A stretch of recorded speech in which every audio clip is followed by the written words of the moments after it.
eu sou o Piara Boschi e hoje a Política em Foco vai falar da Assembleia Legislativa na estrada, porque está em andamento mais uma edição do Assembleia Itinerante e dessa vez a Assembleia se mudou para São Miguel do Oeste, lá no extremo oeste, nessa retomada do programa que foi iniciado ano passado, levando as sessões da Assembleia Legislativa, as principais comissões, os debates, trazendo a sociedade para discutir os temas regionais e nas 5 principais regiões de Santa Catarina. E esse ano mudaram as cidades. Ano passado, Oeste, a cidade de Chapecó, e esse ano São Miguel do Oeste.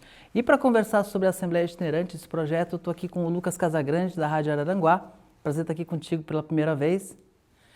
E com o Paulo Hollenberg, do Grupo ND.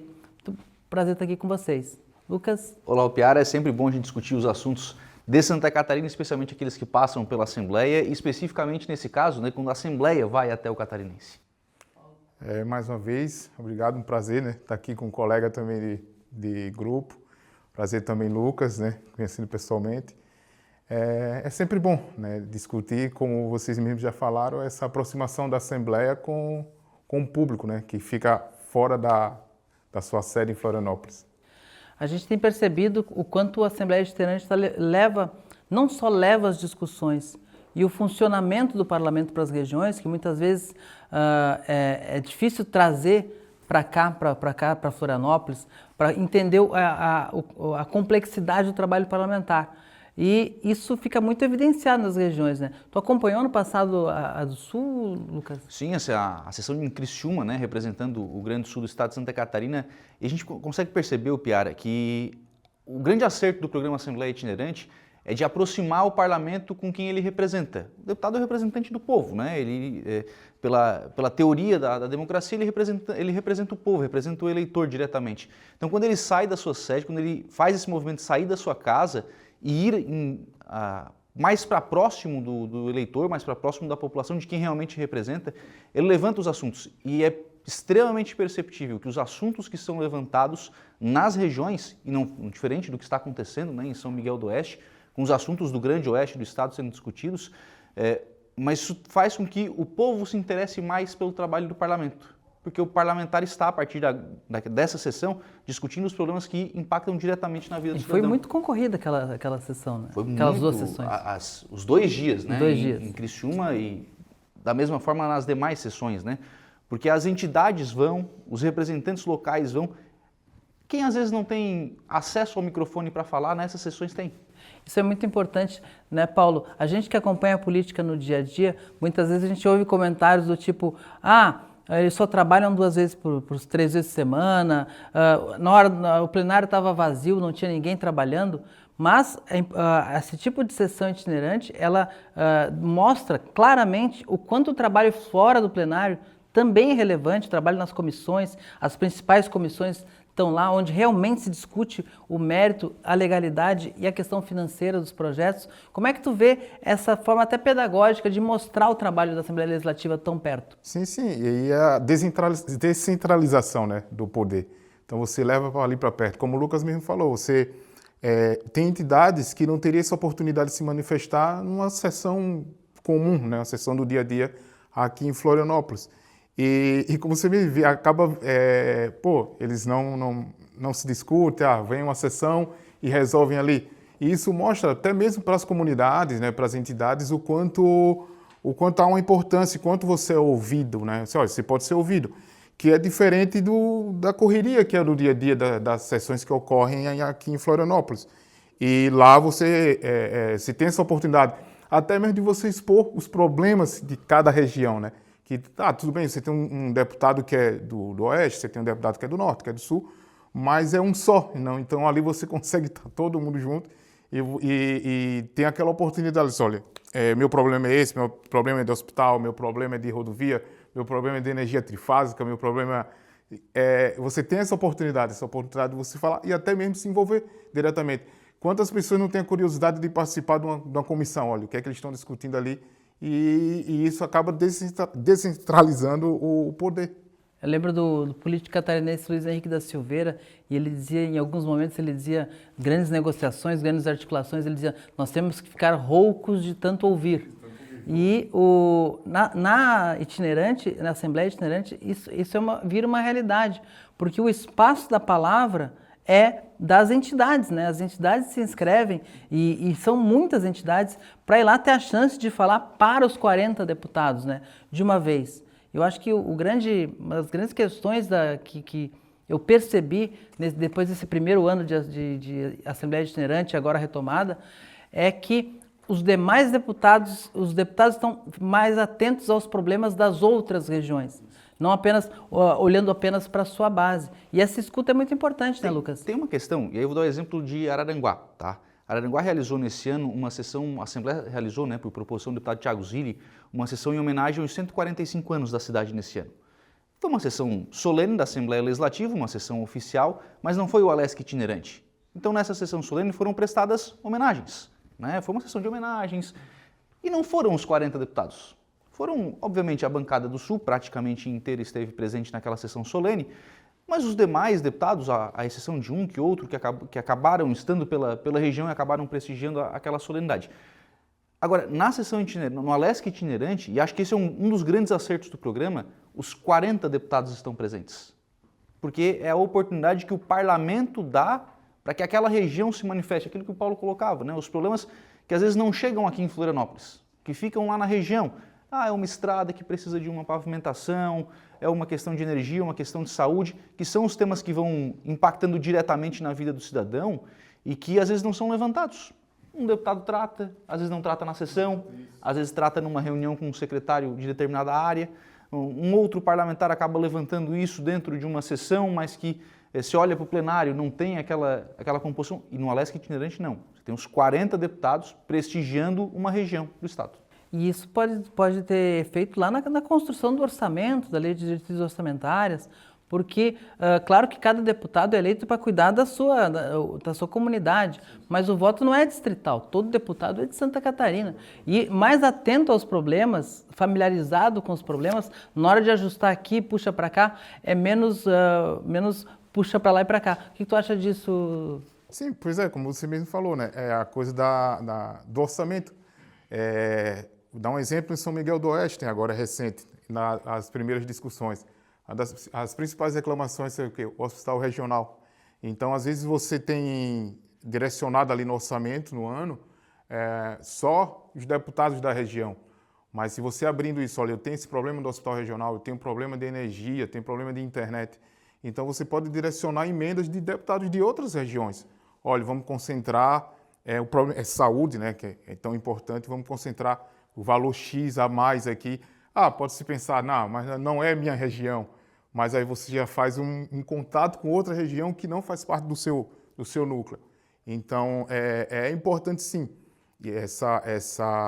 esse expor, né, de você expor, como a gente comentou aqui, esse problema regional. É isso que eu acho que é o ponto mais crucial de que as pessoas estão sendo ouvidas, né? Comunidades, até comunidades que a gente nem imagina que exista, tem uma reivindicação de demarcação de terra, e a gente está ouvindo os 40, né? É bom frisar, os 40 deputados, não um deputado de uma só região. Acho interessante observar o papel do atual presidente Júlio Garcia e do ex-presidente Mauro de Nadal nessa construção. Mauro de Nadal trouxe as assembleias itinerantes em 2024 como parte da comemoração dos 190 anos da Assembleia. Tinha esse espírito, mas também era festivo, né? A Assembleia, nos seus 190 anos, está indo visitar as regiões. Foram a Blumenau, foram a Joinville, foram a Criciúma, a Lages e Chapecó entre maio e novembro. Foram 307 proposições legislativas aprovadas durante as sessões itinerantes do ano passado, a participação de quase 200 entidades regionais que puderam apresentar demandas locais, isso que a gente estava falando, né? 200 entidades em 5 cidades, é a quantidade de entidades que tiveram a chance de apresentar as suas questões e o entendimento de que ampliou a transparência com o diálogo direto. E aí o Mauro de Nadal faz esse programa, que é um sucesso dentro da programação dos 190 anos, e ficou muito claro já nas primeiras sessões que isso ia ter que se perpetuar. E aí quando o Júlio Garcia assume, ele também institucionaliza e sugere também um rodízio das cidades, né? Até, por exemplo, a região sul, Criciúma, tem aquela força que a gente sabe, mas Araranguá também é um centro regional importante, Tubarão também é, e fica essa expectativa para rodar, né? São Miguel, Mafra, etc. Acho que tem duas coisas aí, Piara. Primeiro, assim, quando você tem a determinação do Alesc itinerante sendo para 2025, né, na atual presidência do deputado Júlio Garcia, sendo instituída pela resolução 001, eu acho que ela é uma demonstração de que deu certo. Porque assim, não se pensou em fazer outra coisa primeiro. A 001 foi a manutenção do programa Alesc itinerante. E aí quando você fala em ir a Criciúma, ou ir a Aranguá, ou ir a Tubarão, ou ir a São José, ou ir a Balneário Camboriú, como vai esse ano, ou ir a outras cidades, por que não ir talvez à cidade de Ermo, que tem 2.000 habitantes? O quão histórico seria, né, termos uma sessão da Assembleia Legislativa num município talvez menor ainda? Né? Talvez seja até o destino das sessões itinerantes, né? Chegaram onde nunca chegou? Uma sessão itinerante em São Francisco do Sul, que foi a primeira capital de Santa Catarina. Acho que abraçar Santa Catarina é uma dessas missões, né? E a gente tem, lembrando que esse ano vai ser em Mafra, em agosto, a sessão do norte do estado, ano passado foi em Joinville, e aí tu vai a Mafra, que é parte do Planalto Norte, uma das regiões que mais carece de atenção do governo do estado e que, por sinal, não elege deputado estadual e deputado federal há 2 legislaturas, então a presença da Assembleia vai ser muito forte. E Balneário Camboriú, que é uma vitrine, que é uma cidade de vitrine, mas que não é a maior cidade da região e muitas vezes acaba sendo deixada de lado nessa questão política, embora tenha uma representação forte atualmente. Como é que tu vê essa questão regional, essa questão de ir onde não tem política, onde a política não tem esse peso? O que o Lucas falou, o Lucas deu um ótimo exemplo, porque não levar, primeiro é uma coisa, né, não tinha como o atual presidente Júlio Garcia dizer não, né, com a continuidade, com o sucesso que foi com os números que você mostrou, falou aqui. Essa participação, mas aquela, volta a falar na quase não sai, descentralizar o poder. Você levando para essas cidades, não com a força política, né? Como você mesmo falou, Balneário Camboriú é uma vitrine, mas não tem uma força política de Itajaí, né, naquela região. Mas você levando, você vai dando mais força política, né? Se leva o poder até ali, você leva a força política para ali também. E até mesmo aqueles deputados, você falou que tem regiões ali, que nunca mais elegiam um deputado. De repente aparece uma força política ali que se projeta justamente nesse debate, até mesmo uma projeção política para ele. De repente ele aparecendo eu quero falar durante a sessão. E acaba virando uma projeção política para ele. É uma ideia que eu acho que em breve levar para Ermo, levar para pequenas cidades. Mas já pensou uma sessão itinerante ali com balões em Praia Grande? Mas também é uma forma, né, de você mostrar para o restante do estado o que as regiões têm. Por que não, né? Também é uma forma. De visibilidade, né? E de atenção, assim, a gente estava falando, grandes discussões que a gente tem hoje de infraestrutura, por exemplo, muitas vezes tu pode, essa sessão que está acontecendo essa semana em São Miguel do Oeste, para mim ela é muito importante porque todos os deputados tiveram que ir para São Miguel do Oeste. E é longe São Miguel do Oeste, longe da capital. E fica aquela coisa também, né, Piara, de você sempre os eventos ser nas grandes cidades, né? O Oeste, Chapecó. No Sul, Criciúma. No Norte, Joinville.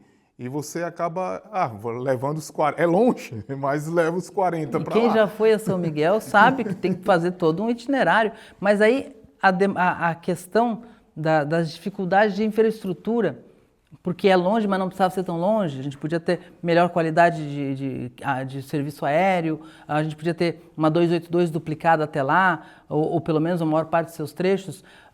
Aproximar as regiões é uma tarefa que faz parte do trabalho dos deputados. E aí, quando eu estava num evento na segunda-feira, um almoço, e o deputado Napoleão Bernardes estava lá. E ele disse assim, eu tenho que sair daqui a pouco, eu tenho que ir para São Miguel. Então, é algo que tu tem que se programar. Saber essa dor, sentir essa dor. E os deputados geralmente são os que mais conhecem, porque estão na estrada muito, muito tempo. Mas todos eles tendo que fazer essa viagem, eu acho bastante importante. E tem outros roteiros de Santa Catarina também que merecem essa atenção. Aquilo que você falava no começo, né, sobre os deputados só trabalharem uns 2 dias de sessão, né? Bom, não é, né? Obviamente que o trabalho parlamentar ele vai muito além daquilo que acontece dentro das sessões, inclusive no deslocamento. E aí quando você vai para São Miguel do Oeste, especialmente quem resolveu fazer o trecho de estrada, né, vai ver que certamente uma das demandas que vai ser discutida lá vai ser a questão de infraestrutura, vai ser a questão logística, vai ser a questão de ferrovia, por exemplo. O Oeste precisa estar mais interligado ao litoral. É preciso que sejam feitos esses investimentos e o papel do Alesc itinerante é exatamente dar luz nisso, colocar luz nisso, mostrar essa necessidade. E quando o parlamentar passa pelo sofrimento que o cidadão passa no dia a dia, bom, ele vai defender isso com unhas e dentes. Olha, quando eu fui a São Miguel de carro, eu parei para dormir em Chapecó, não dei conta. Não dei conta. E voltei com o aro do pneu torto por causa de um buraco, né? Mas quem viaja por Santa Catarina vive isso, né? Por toda Santa Catarina. Por toda. A infraestrutura é a nossa grande demanda, né? A infraestrutura é o nosso grande calo. Né? Existem outras tão importantes quanto, mas especialmente quando você pensa em desenvolvimento econômico, a infraestrutura ela é fundamental, né? Não tem como fazer desenvolvimento sem ter acesso. Como é que vocês veem o que deve ser pautado nesse tipo de sessão? Porque é uma sessão que tenta reproduzir uma sessão normal, né? O pleno funcionamento, CCJ, Comissão de Finanças, plenário, votações, mas também é uma sessão especial, também é uma sessão festiva, também é um momento de celebração. Como é que tu acha que tem que ser a pauta desse tipo de sessão, Paulo? Mas vai sempre rodar os problemas regionais, né? Como eu sempre costumo dizer, os problemas estão nas cidades, né? No município, quem sofre é o cidadão. E vão ser sempre os mesmos problemas. É a reivindicação local, como eu já falei, é a reivindicação do problema no hospital, é a expansão do hospital regional, eu quero uma rede trifásica, porque a agroindústria ainda tem uma necessidade enorme sobre esse problema. Infraestrutura, rodovias, né, que é um problema seríssimo aqui no estado. Então, sempre vai para esse aspecto. Eu acho que aquela demanda geral, né, a demanda do estado, estadual, ela acaba fugindo mais um pouco, né, porque você fica tanto tempo esperando que os 40 deputados estejam ali lhe ouvindo, você vai aproveitar a oportunidade e dizer, olha, eu quero isso, nossa região precisa disso. Então, sempre acaba regionalizado, não tem para onde correr. A gente pensa assim que talvez em São Miguel a pauta está muito longe para chegar aqui, está muito difícil chegar aqui e sair daqui, e aí em Balneário Camboriú a pauta vai ser, eu quero sair desse engarrafamento. É boa. Então é isso, gente, vamos fazer uma pausa, a gente volta daqui a pouquinho com Política em Foco.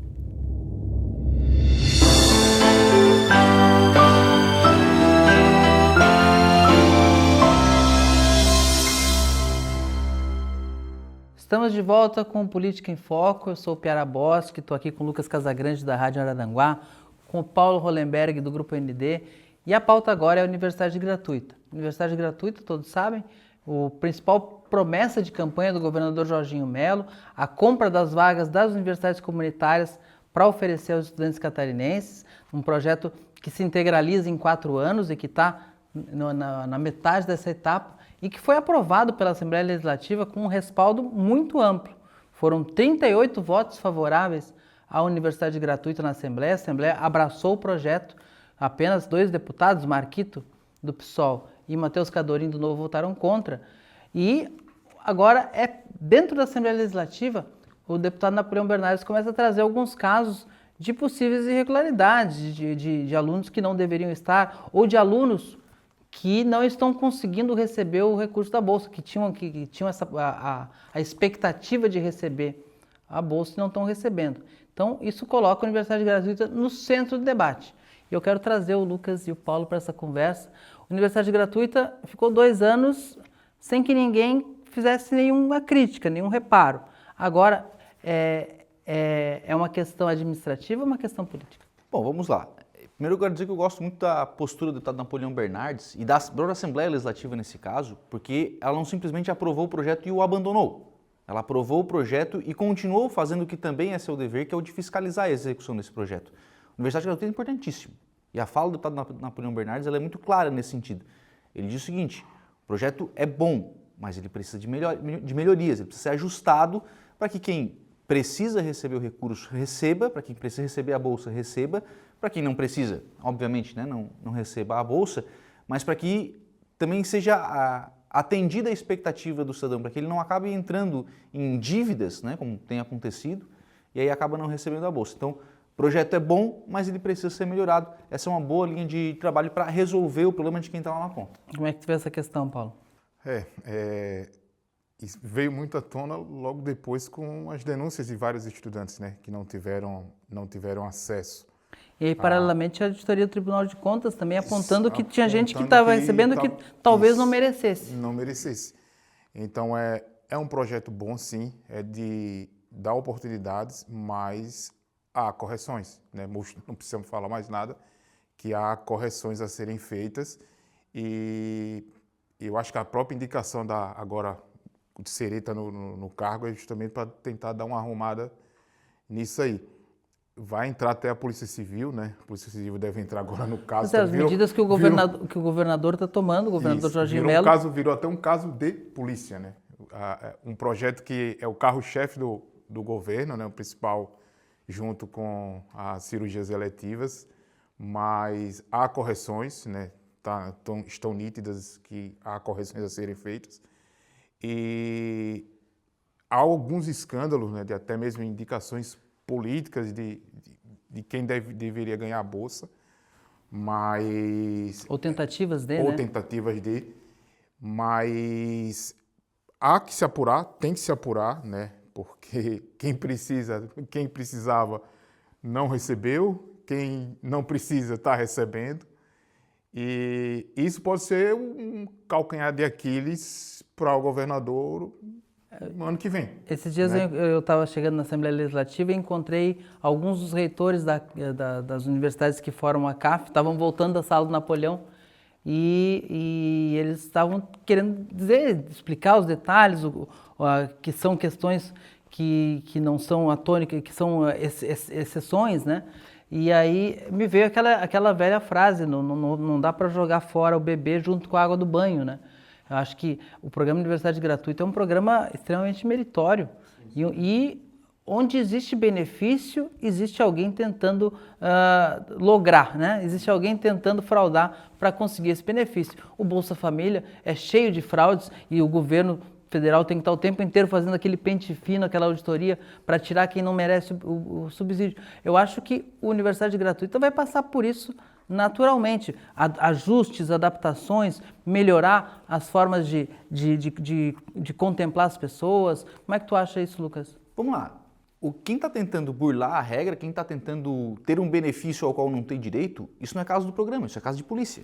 Acho que está certo, Paulo. É caso de polícia mesmo. Se eu não tenho direito àquele benefício, estou buscando e estou recebendo de forma irregular aquele benefício, isso é caso de polícia. Isso não é um demérito ao programa, isso é um demérito a quem está... A gente tem o hábito no Brasil de condenar quem faz certo, né?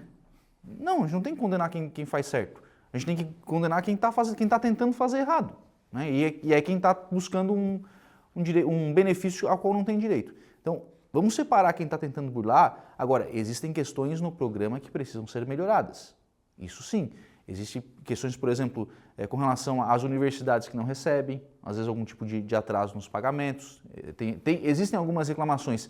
Existem dúvidas sobre os critérios. Bom, se a dúvida sobre o critério não é um problema do cidadão que está tentando acessar o direito, é um problema do programa, e esse precisa ser melhorado.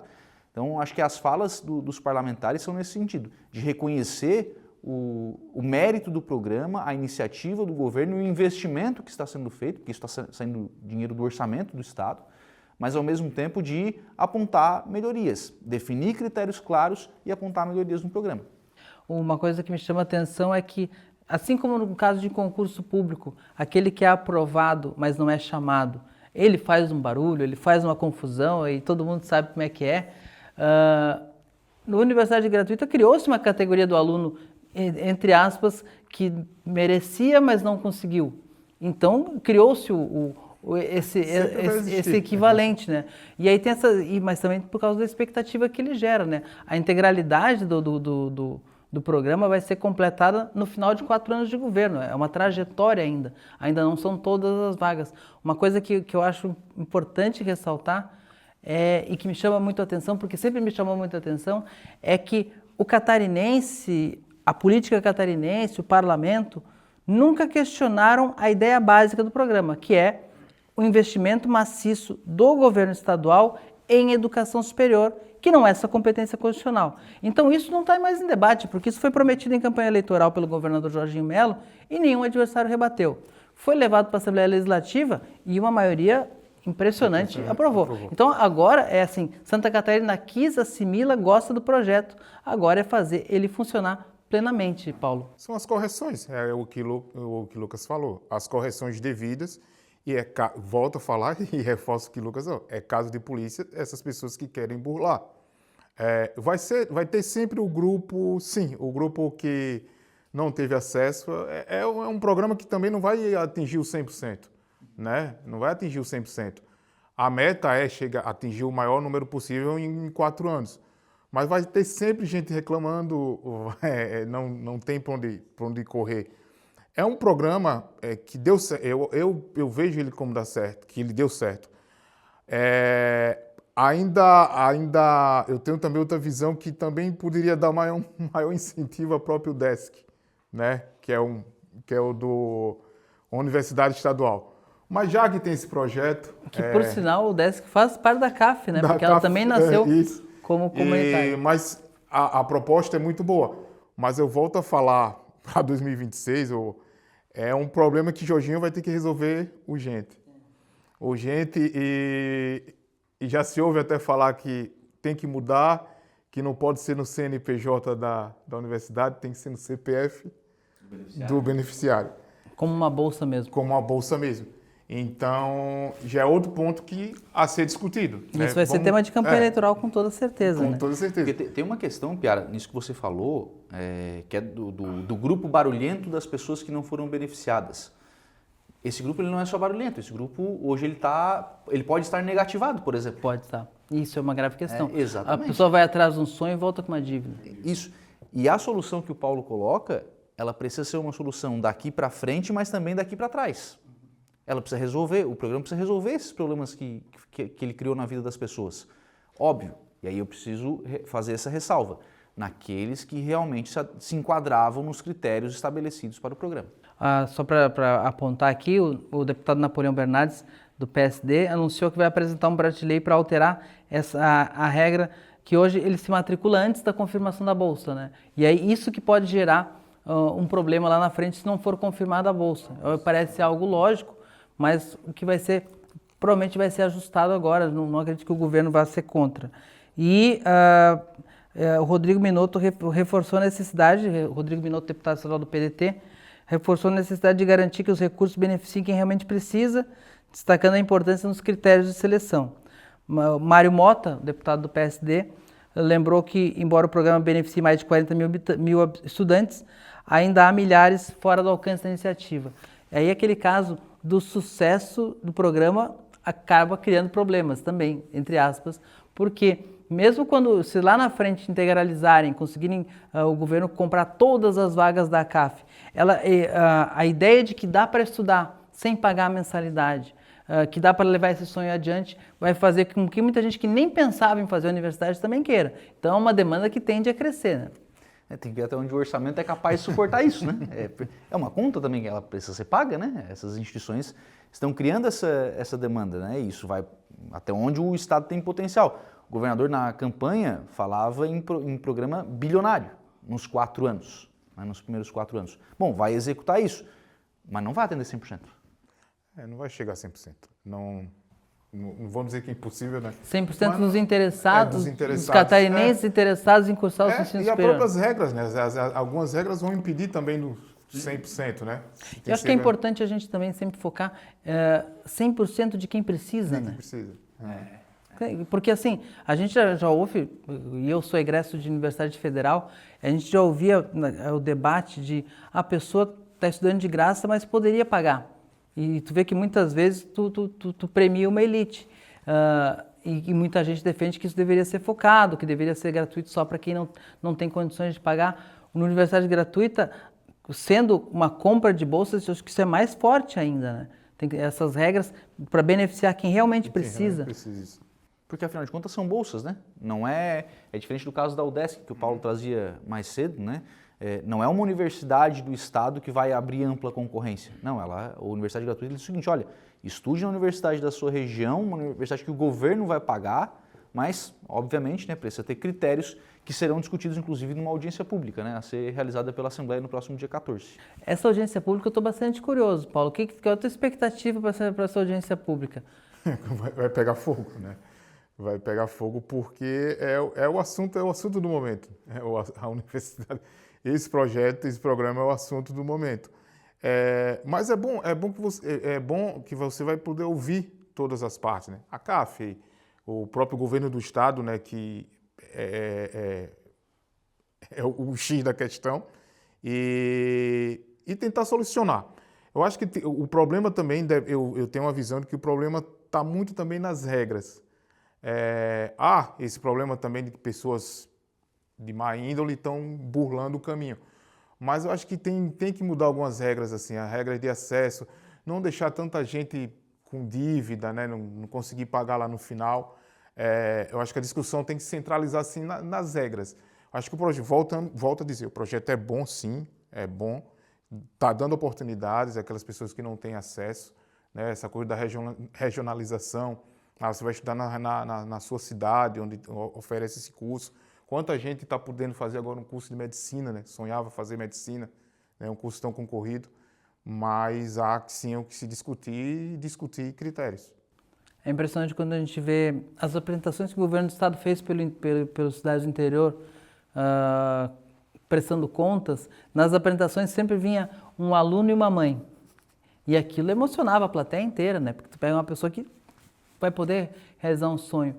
E Santa Catarina tem condição financeira hoje de fazer essa compra de vagas que outros estados não têm.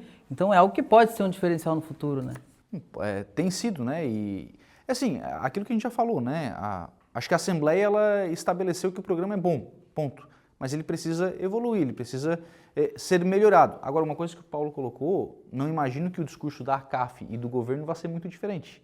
Até porque os dois construíram juntos, né, esse foi programa. A 4 mãos, né? Foi a 4 Tanto mãos. que Simadon era presidente da CAF, ex-secretário de Simadon, foi trazido para ser o fiador do projeto, e quando sai, entra a Luciana Sereta, que substitui ele na CAF, e que também teve um papel importantíssimo na tramitação, né? Porque a gente fala, a Assembleia transformou a universidade gratuita, né? Porque o projeto veio com bastante dificuldade do governo do Estado. Verdade, do jeito que ele chegou, ele não teria funcionado. Os problemas seriam ainda maiores. Sim, bem lembrado isso, né? Você falou nas 4 mãos, mas eu acho que foram 80, né? 84, né? Que tiveram ainda tirando as mãos as mãos do Matheus Cadorinho e do Marquito. Então menos 4. Mas foi importante sim, que como você mesmo disse, acabou mudando. Mas aí justamente voltamos para a audiência pública. Então, se você consegue discutir, expor os problemas, né? E você até de repente muda a regra. Né? Não sei se é possível, mas de repente você pode até mudar os ajustes, né? Os ajustes possíveis na regra de acesso ao projeto. A única regra que não dá para mudar é o tempo, e o nosso acabou. Então é isso, gente. Prazer receber vocês aqui, prazer participar do programa contigo, Lucas, pela primeira vez. Paulo já tinha conversado aqui. Até uma próxima oportunidade. Obrigado, Piara. Obrigado a todos que acompanharam pela TV Al. Paulo, prazer conversar aqui contigo também, meu colega de Grupo ND. Obrigado, Piara. Obrigado a todos, né, por essa oportunidade. Esse foi mais um Política em Foco. Até a próxima semana.